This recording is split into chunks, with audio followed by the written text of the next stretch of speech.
가봅시다. 아, 이거를 띄워놓을걸. 다시 보기 끊을 때. 어서 들어오시고, 어제 뭐 거의 한 달 만에 복귀전이었는데 강력하게, 제가 강한 분석 타이틀은 좀 뗐지만 강력하게 좀 복귀를 했습니다. 개인적으로 좀 아주 만족스러운 24배까지 그냥 싸그리다 잡아서 올킬을 했었고, 제가 유튜브는 그 중간에 목이 나가가지고 소리가 좀 안 좋을 것 같아서 업로드를 안 했는데, 다시 보기 보니까 그냥 뭐 별 차이 없더라고요. 나만 그렇게 느꼈는지. 그래서 앞으로 좀 잘 진행할 거고, 유튜브 영상은 처음 올라가겠지 오늘? 너무 늦어가지고 모르겠네. 아무튼 개막전, 분데스리가랑 세리에 뭐 개막전 경기들은 분석 안 합니다. 개막전은 그냥 때려 맞춰야 돼. 개뽀록으로 눈 감고 찍으세요. 그냥 분석이 안 되니까. 그래서 오늘 좀 10경기 좀 안 되게 분석할 건데, 좀 뭐 늦긴 했으니까 좀 빠르게 진행을 해보도록 하겠습니다. 갑시다. 첫 번째,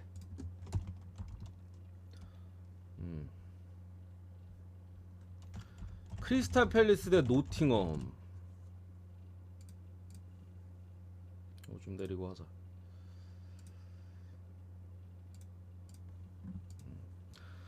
두 팀 다 개막전 자체는 나름 인상적인 모습이었습니다. 분명히 노팅엄은 브렌트포드를 홈에서 3대1로 완벽하게 제압을 했고, 전반전에 뭐 골을 그냥 뭐 다 때려박았죠.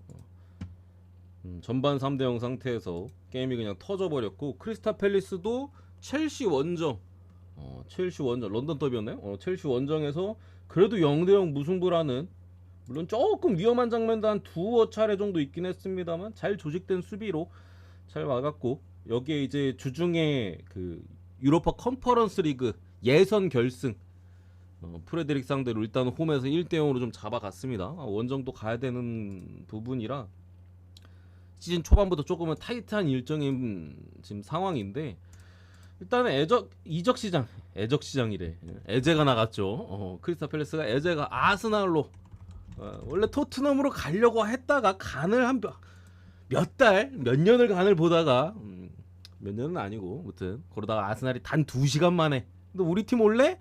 콜? 해서 바로 아스날로 그냥 떠난 애제고, 여기 이제 마크 게이도 최근에 리버풀 이적설이 아직 안 갔어요. 시달리고 있는 상황이라 크펠이 지금 이탈자들이, 이게 에제가 빠진 게 일단은 분명히 큽니다. 공격에서 많은 역할을 해주기 때문에 에제가 빠진 것도 크고, 뭐 마크 게이도 지금 어떻게 될지 모르는 상황에서 이적 시장을 뭐 누구 영입을 안 했어 크펠이. 왜냐면 에제도 좀 전에 나갔고, 뭐 저기 게이도 나가면 이제 막 나가는 거니까. 그래서 크리스탈 팰리스의 시즌은 모르겠습니다. 아직 뭐 좀 에제 나가고 누굴 데려오느냐, 또 게이를 지키느냐, 내보내면 또 누굴 데려오느냐, 이런 것들에 좀 달라질 것 같은데, 이 경기가 조금 까다로운 포인트는, 분명히 크펠에 에제가 나갔고 주중 컨퍼런스 리그 일정이 있었기 때문에 뭐 당연히 체력이 조금 더 갈린 부분에다가 노팅엄이 지난 경기 뭐 괜찮았었고, 노팅엄 같은 경우도 영입이 좀 지지부진하다가 막판에 좀 많이 터졌어요. 진작에 은도회를 데려온 건 잘했고, 볼로냐에서 작년에 굉장히 잘했죠. 제가 은도에 빠지면 볼로냐 공격력 죽는다 이런 소리도 많이 했었는데, 오자마자 바로 데뷔골. 여기에다가 깁스 화이트 잘 지켰고, 토트넘이 노렸습니다만 노팅엄이 잘 지켰고, 여기에 그 칼리무엔도나 리그한 공격수죠. 그리고 이제 더글라스 루이즈 해가지고 또 누구 왔는데, 오마리 허친슨 왜 데려왔지? 얘네들 좀 데려오면서 메가티, 참 메가티 빼먹으면 안 되지. 보강도 어느 정도 했는데, 포인트는 그거요. 에제 나간 크펠,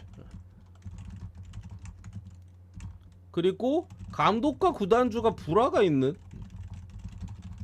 그러니까 노팅엄이 작년도 잘했고 올해도 뭐 시작부터 개막전 오면서 3대1 깔끔하게 이기면서 가져갔는데, 감독과 구단주가 불화가 생겼습니다 최근에. 이 노팅엄 누누 감독, 옛날에 토트넘에 있었던, 울버햄튼도 있었고, 이 감독이 이적 시장에 대해서 계속 불만을 내비쳤거든요. 그러니까 이게 욕심이 있는 거야. 작년에 노팅엄이 앵간치 잘했어야지, 진짜 챔스 가고 싶은 거야. 막말로 유로파라도, 물론 챔스 못 가겠지만 유로파도 빡세고. 계속 영입해달라고 우리 팀 어쩌고저쩌고 하니까 구단주가 빡친 거예요. 그래서 불화가 있는, 이게 감독이랑 구단주가 불화가 있으면 결국 잘 될 수가 없거든요. 그런 상황과 뭐 주중 일정 거기에 에제까지 나간 크페. 이게 그래서 이 경기는 제가 주력으로는 제가 추천을 안 드립니다. 이런 경기 크리스탈 팰리스가 에제가 나갔다 하더라도 팀 자체가 지금 잘 만들어져 있어요. 글라스너 감독이 이제 프랑크푸르트 시절에도 바르셀로나를 꺾고 유로파 결승인가까지 갔었잖아요. 우승했나 그때? 아무튼 결승까지 갔었던 만큼 이제 크펠에서도 몇 년 하고 하니까 지금 팀이 워낙 단단해요. 미드필더 쪽에서도 뭐 워튼 이런 애들 너무 잘해주고 있는 부분이라 에제가 빠져도 게이가 일단 있으면 전체적인 밸런스가 너무 좋아요. 전방에서의 물론 움직임이나 이런 건 좀 떨어질 수 있겠죠. 지난번에도 이제 유로파 컨퍼런스 리그에서도 에제가 안 나왔는데 그 자리 이제 도벤이라고 좀 젊은 선수가 나왔는데 확실히 공백이 느껴지긴 했었거든요. 그래서 그런 부분을 감안했을 때 그래도 프렌이 조금 유리한 것 같긴 한데 귀신 같은 해무가 뜰 수도 있다. 그래서 저는 어쨌든 노팅엄 프렌 쪽으로 이렇게 보겠습니다. 두 번째 에버턴 대 브라이튼.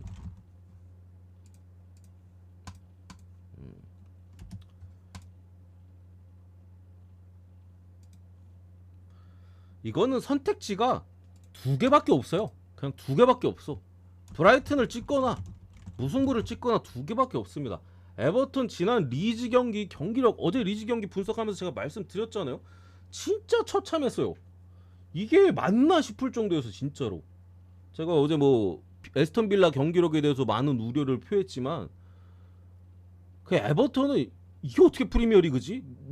농담이 아니라 진짜 그 수원 FC 갔다 와도 수원 FC가 해볼 만한 정도로 수원 FC 이길 것 같아 경기력적으로. 최악의 졸전 끝에 1대0으로 진 게 기적이라고. 그러니까 리즈 공격수가 쓰레기여서 1대0으로 끝났다라고 말씀드렸죠. 개막전에 아무것도 못하고 졌고 브라이튼이 이제 홈에서 풀럼 상대로 극장골 먹고 1대1로 비겼는데 일단 에버튼 지난 경기 이게 모예스 감독도 제임스 가너 그 삼선 쪽 미드필더전을 측면 백으로 기용을 했는데 뭐 하는 거지? 완전 개망이었고. 그러니까 에버튼 입장에서 그나마 뭔가 반전, 지난 경기 대비 오늘 경기 반전을 이뤄낼 만한 포인트는 잭 그릴리시.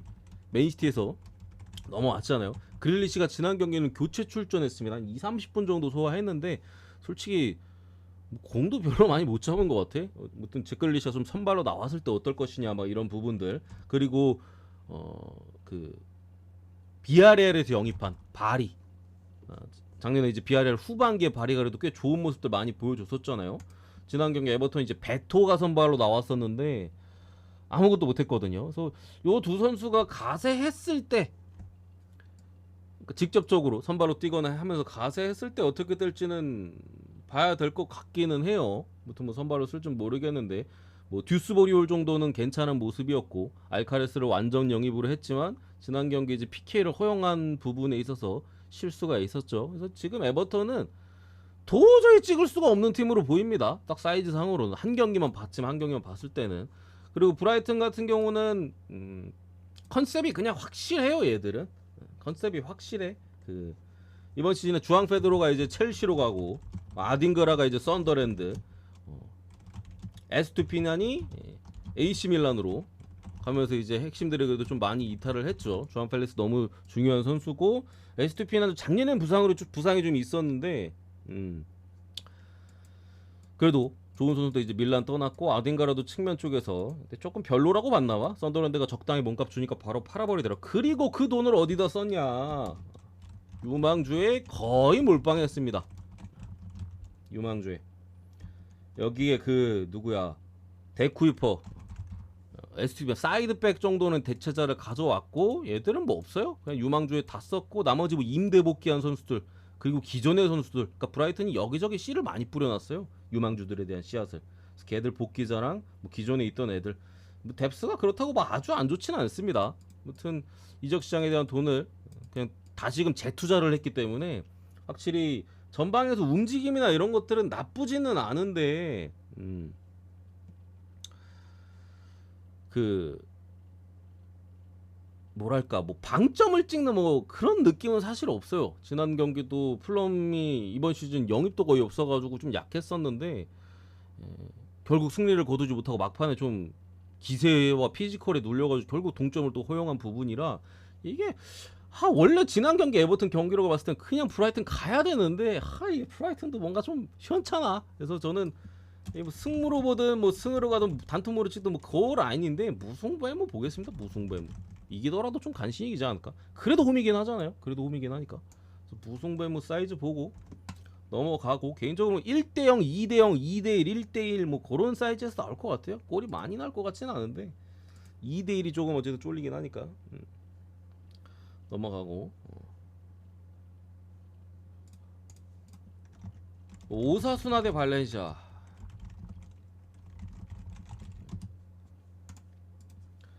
두 팀 다 개막전에서 승리를 거두지 못했습니다. 오사수나 이제 레알 마드리드 원정. 사실 1대0이면 잘했지 그죠? 1대0으로 졌고 심지어 그 PK였네. 발렌시아는 이제 그 홈에서 소시에다드와 이거 더비전이지 메스타의 더비전 아닌가? 아무튼 1대1 무승부를 아쉽게 동점골 허용하면서 캤는데 기본적인 전력방에서 발렌시아 좀 유리합니다. 오사수나 같은 경우 일단 아레소에 대한 공백도 있고요. 아레소가 빌바오로 떠났죠. 그러니까 기본적으로 공격이 그래도 조금 수비보다는 그 약하잖아요. 이런 측면에서 윙백이나 뭐 내지 풀백으로 나와가지고 좀 활발한 크로스나 뭐 공격들 해줄 수 있는 자원에 대한 이탈 대체자를 안 구했어요? 없어? 대체자가 없는 상황에서의 또 아레소에 대한 공백이 있고 지난 경기 또 이제 측면 쪽에 브레토네스가 이제 퇴장당했죠. 그래서 왼쪽 측면에 또 이제 약간의 측면 백에 대한 공백이 또 생긴 부분이라 수비를 해야 되는 오사수나인데 뭐 공백이 확실히 있는 부분이고 공격력도 사실 아래서가 일단 없기 때문에 뭐 조금 더 봐야겠습니다만 기대치는 확실히 떨어집니다. 반면에 발렌시아 같은 경우는 그래도 뭐 이적 시장에서 몇몇 자원들이 영입을 하긴 했어요. 나쁘진 않은 것 같아. 그러니까 우르그린치 이름도 뭐 산타마리아, 뭐 라바나, 뭐 단주마, 거기에 이제 그 코페테, 여기에 이제 뭐 키퍼도 그 괜찮은 놈 한 명 빌바오에서 건져왔고. 그래서 얘는 이제 작년에 이제 감독 교체하고 발렌시아가 조금 더 전방에서의 압박 그리고 후방에서의 빌드업 이런 것들을 신경 썼는데 압박을 해줄 수 있는 자원이라고 보면 되고 미드필더 쪽에서 얘는 이제 후방에서의 빌드업을 도와줄 수 있는 자원 미드필더 3선 쪽에서 이 전방 자원들에다가 또 이제 아스날로 모스케라 수비 쪽에 어제 출전했었죠. 모스케라를 팔았기 때문에 수비 쪽에 핵심 코페테를 데려왔는데 얘 말고는 다 괜찮은 것 같아요. 모스케라에서 코페테는 좀 이게 좀 컹스하긴 하거든요. 무튼 뭐 안 들어온 것보단 나으니까 그래도 마요르카에서 나름 베테랑 센터백이니까 오사수나보다는 훨씬 더 활발한 이적 시장을 보냈던 부분에 있어서 이게 왜 역배인지 저는 그냥 홈이라서 정배고 원정이라서 역배인 것 같아. 그렇다고 발렌시아가 막 그렇게 세지는 않잖아요. 그래서 뭐 프렌에 대한 메리트가 충분히 있는 경기가 아닌가. 작년에도 발렌시아가 거의 뭐 이 코르베란 감독 부임 이후에 거의 한 20경기 연속 무패였어요. 레알 바르샤 꼬마 제외하고 20경기인가? 거의 한 20경기 됐을 거야 진짜. 열 몇 경기 최소 무패였거든요. 다른 팀 상대로 기세를 좀 이어갈 만한 포인트가 있다. 그 스트라스부르 이제 낭트가 이제 좀 아이고 구사님 어서 오세요. 저도 쉬다 왔어요 형님. 보내드리고 낭트가 이제 좀 우리나라 선수가 좀 들어가가지고 우리가 이제 좀 경기 자주 볼 수도 있고 뭐 한 부분인데 이게 일단 스트라스부르는 핵심들이 나가기는 했어요. 이게 스트라스부르가 그 블루코 첼시 그 약간 그 첼시의 그 멀티라고 해야 되나? 멀티야 그냥 첼시 멀티입니다. 스타크래프트 개념에서 그냥 이제 뭐 산투스 복귀했고 하빕 디아라도 이제 나갔죠 하면서 미드필더 쪽에 핵심들을 잃긴 했습니다만 이게 뭐 이것저것 막 영입을 많이 했어. 파니첼리라고 또 저기 작년에 미란데스 라리가 이제 승격을 경쟁했었던 오비에도가 이겨서 오비에도가 올라온 건데 여기서 막 20골 넘게 놓은 공격수 지난 경기 골 넣더라고. 얘나 뭐 저기 노르셀란 덴마크 리그에서 또 발밑 좋은 센터백 한 명 데려오고 뭐 첼시에서 여러 애들 뭐 임대 바르코 브라이튼 미드필더 임대 그러니까 유망주 사업하는 팀이라고 보면 돼. 쉽게 따지면은 애들만 데려와다가 적절한 시스템 내에서 굴리면서 적절한 가격에 팔고 몇몇 애들은 첼시한테 다시 상납하고 그런 팀입니다. 그렇다 보니까 나름대로 지원을 많이 받고 꽤나 리그가 원래 재능 있는 선수들의 리그잖아요. 꽤나 재능 있는 선수들의 그런 많은 부분인데, 기본적인 전술 자체는 조금 지루한 전술입니다. 보통 우리가 재밌는 경기는 이제 빠른 역습, 뺏었을 때 빠르게 역습하는 그런 경기가 재밌잖아. 스트라스부르는 빠르게 안 가. 그러니까 빠르게 가서 조금 리스크가 있잖아. 빠르게 가면 뺏길 수도 있고 뭐 하잖아. 그 리스크를 감당할 바에 뒤로 돌려서, 야 공격수를 다시 네 위치로 올라가, 미드필더 올라가, 그 다음에 다시 공격을 합니다. 그렇다 보니까 이게 상대가 그런 뺏기거나 했을 때 압박에 대한 수비를 잘하고 상대가 공격이 좀 약했을 때는 진짜 지독하게 슈팅이 안 나오는 경기들이 많이 나오는데, 낭트가 무튼 올해는 좀 많이 달라진 스쿼드긴 하거든요. 원래 후방에서의 핵심이었던 치리베아도 볼 배급의 핵심이었는데 나갔고, 대신 뭐 코클랭이라든가 뭐 홍현석, 우리나라 이제 권혁규, 아니면 저기 뭐 해가지고 조금 더 에너지 레벨 넘치고 할 수 있는 선수들을 영입을 해서, 지난 경기 뭐 파리전 보니까 그냥 아예 내려앉아가지고 확실히 허슬 플레이나 이런 것들은 예년 시즌들보다는 좋긴 하더라고요. 그래서 이 경기 저는 언더, 점수가 많이 안 날 것 같다.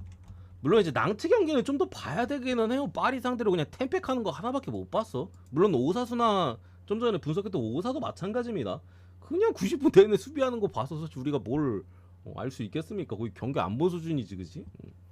그래도 스트라스부르 경기 특성상 언더가 괜찮은 것 같고, 승패는 저는 막 무승부해무 느낌 보면 될 것 같아요. 무승부해무 느낌. 이게 개똥배 메리트는 없을 것 같아요, 제 생각엔. 그래서 언더, 뭐 무승부해무 쪽 보면 되고, 그 다음에 풀럼 대 맹구. 우리가 뭐 다들 지난 경기 맨유 대 아스날 경기는 많이들 보시지 않았을까? 부땡이 어서오세요. 맨유가 분명히 나아지긴 했어요. 뭐 전방에 은배우 뭐 마테우스 쿠냐 좋은 모습들인데, 제가 봤을 때는 아직은 조금 가다듬어야 될 부분들이 보이기는 합니다. 후방에서의 빌드업을 어떻게 할 것이냐. 계속해서 센터백을 작년에 많이 올렸거든요. 이게 좀 전술적인 용어라 대충 설명하면, 센터백 중에 한 명은 약간 미드필더 쪽 싹 올려가지고 그렇게 했는데, 거기에 이제 상대 압박에, 센터백들은 압박에 약하잖아. 그러니까 올렸을 때 그래서 빌드업이 안 되는 거예요, 맨유가. 근데 뭐 몇몇 경기들에 있어서는 그냥 그대로 하던 대로 그냥 대신 부패가 내려간 상황에서, 근데 부패를 내리면은 전방에서의 부패의 그런 영향력이 떨어지잖아요. 그러니까 그 센터백을 올리고 부패를 올려서 빌드업을 하다가 빌드업이 잘 안 되고 그랬던 건데, 이제 마테우스 쿠냐가 있으니까 앞에는 쿠냐가 부패의 일정 부분의 역할을 해줄 수 있거든요. 배급이라든가 운반이라든가 그런 역할도 가능한 부분에 있어서 확실히 빌드업 자체는 비교적 좋아진 것 같아요. 근데 아직도 그걸 어떻게 노선을 정하느냐에 대한 숙제는 남아있고, 그리고 추가로 이제 셰시코에 대한 활용도죠. 셰시코가 지난 경기 25분밖에 출전 안 했었기 때문에, 분명히 이제 쿠냐가 전방에 박혀있을 때의 모습만 봤을 때는 저는 쿠냐는 2선으로 쓰는 게 좀 더 좋을 것 같기는 해요. 지난 경기만 봤을 때는. 그러니까 스트라이커로서의 면모는, 그러니까 박스 안에 있어야 되는데 없는 경우가 너무 많았어. 확실히 쿠냐가 그러니까 조금 더 은병호가 측면을 돌파할 때나 뭐 할 때 조금 더 박스로 이렇게 뛰어 들어가 줘야 되는데, 박스 바깥에서 머물고 있잖아요. 그런 것들은 사실 위치 선정이나 이런 부분이 아직까지는 완벽하게 조절된 느낌은 아니긴 했습니다. 그래서 저는 맨체스터 유나이티드 아직도 시간이 좀 많이 필요하다. 여러 가지 조절을 하고 노선을 정함에 있어서, 거기에 뭐 아직까지 계속되고 이제 3선에 대한 문제, 카세미르 우가르테가 지난 경기는 뭐 사실 크게 우가르테는 못했죠. 문제까지는 안 드러났는데, 아무튼간에 선수 자체가 뭐 퀄리티가 좋지는 않으니까 그런 부분이고, 플럼은 없어요. 영입이 없어. 영입이에요, 영입. 플럼 같은 경우. 그러니까 아까 뭐 노팅엄 그 감독하고 구단주가 뭐 이렇게 좀 불화가 있다, 영입 관련 그 자꾸 징징대가지고 했는데, 여기가 진짜 영입이에요. 여기가 누가 군뱅이 앞에서 뭐 지금 주름 잡나 지금. 여기 진짜 없어. 불쌍해 죽겠어. 아무도 안 데려와서, 아무도. 그대로 있는 자원 가지고 지금 하는 상황에서, 지난 경기도 브라이튼 상대로 어려웠죠. 플럼이 진짜 실리적인 색깔로서 마지막에 간신히 동점을 뽑은 느낌이지. 굉장히 좀 어려웠던 부분에 있어서 맨유가 질 것 같은 느낌은 없습니다. 다만 말씀드린 대로 맨유도 아직도 시간이 필요해서 무에 대한 가능성은 분명히 있어 보이긴 하는데, 또 원정 경기기도 하고 플럼이 단단하긴 하거든요. 그러니까 날카로움은 없는데 단단하긴 해요. 그래서 공격을 어느 정도 막을 수 있을지 셰슈코도 제대로 가동을 해봐야 아니까. 근데 그래도 뭔가 배당이 괜찮아서 맨유승 보겠습니다. 1.8대 배당 뭐 그 정도면은 뭐 아주 나쁜 것 같지는 않다. 이게 좀 불안하면 약간 무승부로 가야 됩니다. 이것도 브라이튼처럼. 그러니까 브라이튼이랑 약간 비슷한데 비슷한 느낌이 좀 있는데 브라이튼 이제 상대는 비용신인데 브라이튼의 공격력에 대한 의심인 거고 이거는 이제 맨유가 어느 정도 하는 건 알겠는데 플럼이 영입이긴 한데 조직력이나 이런 것들은 괜찮다. 약간 그런 포인트죠. 그렇게 보시면 되고 그리고 몇 번째죠? 비아레알 대 지로나.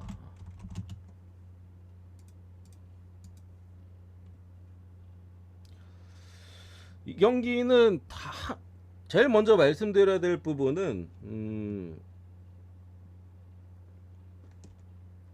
이 경기 심판 주심의 비아레알 경기를 말이 안 나오네.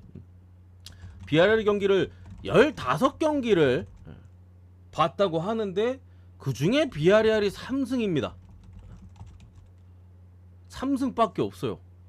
비아레알이 뭐 항상 그래도 물론 좀 기복이 있긴 합니다만 항상 그래도 강팀 반열에 있는데 이 경기 맞는 주심이 비아레알 경기 15경기에서 3승밖에 없어.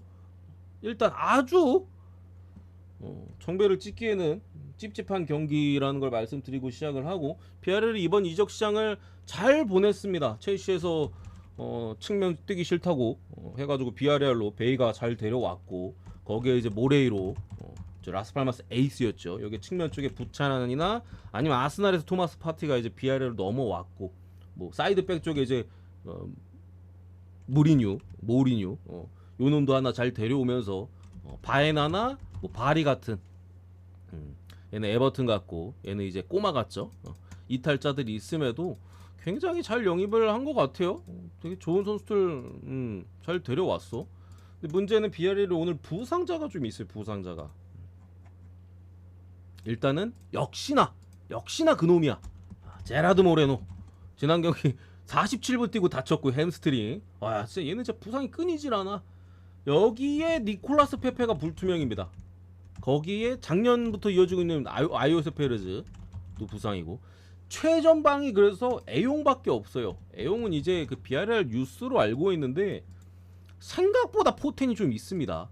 약간 빌드업이나 이런 부분은 나이가 어려서 조금 약하긴 하지만 공격수로의 면모는 그래도 잘 갖추고 있고 현재도 여러 팀들의 이적 구애를 받고 아마 나갈 수도 있어.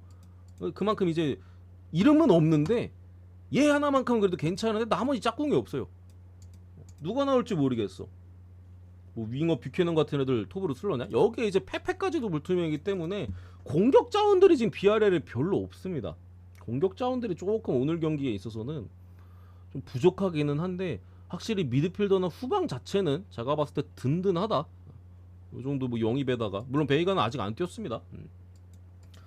요 정도 영입에다 뭐 파티도 지난해 교체로 잠깐 뛰었었는데 파티까지도 합류해가지고 수비나 미드필더까지는 탄탄한데 어쨌든 골을 넣어야 이길 수 있는 경기잖아요. 전방 쪽에는 좀 페페까지 만약에 못 나오면은 이게 나오면 괜찮을 것 같아. 근데 페페까지 만약에 빠져버리면은 이거 골이 많이 날까 싶은 그런 느낌도 있습니다만 그래도 저는 애용을 어느 정도 신뢰를 해주고요. 지로나 같은 경우 이제 미구엘 구티에레즈가 이탈을 했습니다. 저 세리에로 넘어갔는데 이 공백이 일단은 굉장히 커요. 구티에레즈가 작년에 지로나가 한창 고생하고 있을 때 뭐 챔피언스리그 병행하면서 고생하고 있을 때 엄청나게 좋은 역할들 많이 해서 빌드업의 거의 핵심이었었거든요. 근데 구티에레즈가 일단 빠졌고 다행히도 그 자리에 이제 알렉스 모레노를 데려오기는 했는데 뭐 라리가 쪽에서는 뭐 알렉스 모레노는 워낙 베티스 시절도 그렇고 잘했었던 선수니까. 근데 얘가 이제 작년 프리미어리그 넘어가고 뭐 작년에는 뭐 출전을 뭐 딱히 많이 별로 안 했었으니까 경기 감각에 대한 이슈가 있겠죠. 부상도 많았었고 옛날에 그 알렉스 모레노면 사실 매섭거든요. 근데 지금의 알렉스 모레노가 경기 감각에 대한 어느 정도 해줄 수 있을지 어젠가 그제 확정이 났습니다. 이적이. 그래서 뭐 바로 출전할지도 모르겠어. 만약에 안 나오잖아요. 비아레알이 제가 볼 때 질 수가 없어. 안 나오면. 지난 경기 지로나가 라요 상대로 홈에서 3대1로 패배를 했는데 이때 사이드백으로 블린트가 나왔는데 거의 그냥 거의 에버랜드였어요. 그냥 상대 공격수를 반겨주면서 특히나 지로나의 골키퍼 개호로쇼. 사실 여기 라요가 잘해서 3대1로 이긴 게 아니야. 지로나 골키퍼와 블린트가 거의 뭐 골키퍼 지분이 90%긴 합니다만 다 만들어줬던 경기예요. 시작하자마자 그냥 전반만에 그냥 3골을 다 실수로 헌납을 하면서 게임이 그냥 골로 가버렸던 부분인데, 지로나가 어쨌든 후방 빌드업을 하는 팀이잖아요. 후방에서 빌드업하다 뺏겨 뭐하다 뺏겨 지난 경기 그랬던 부분이 있기 때문에 당장 찍을 수가 없어요. 알렉스 모레노가 잘 해준다면은 좀 개선을, 그러니까 전방으로 나가는 빌드업이나 전방에서의 어떤 움직임이 아주 나쁘진 않은데 후방에서 저렇게 실수가 나와버리면 결국 아무것도 안 되거든요. 그래서 결국에는 이 공격수에 대한 이슈가 비아리에 좀 걸려있긴 하지만 지난 경기를 봤을 때는 찍을 수가 없다. 오늘 경기 봤을 때 뭐 얘네들 나와가 좀 괜찮으면 다음 경기부터는 우리가 생각을 좀 달리 할 수는 있는데, 지난 경기만 봤을 때는 선택지는 정해져 있다. 비아리의 승에 5바까지 보겠습니다.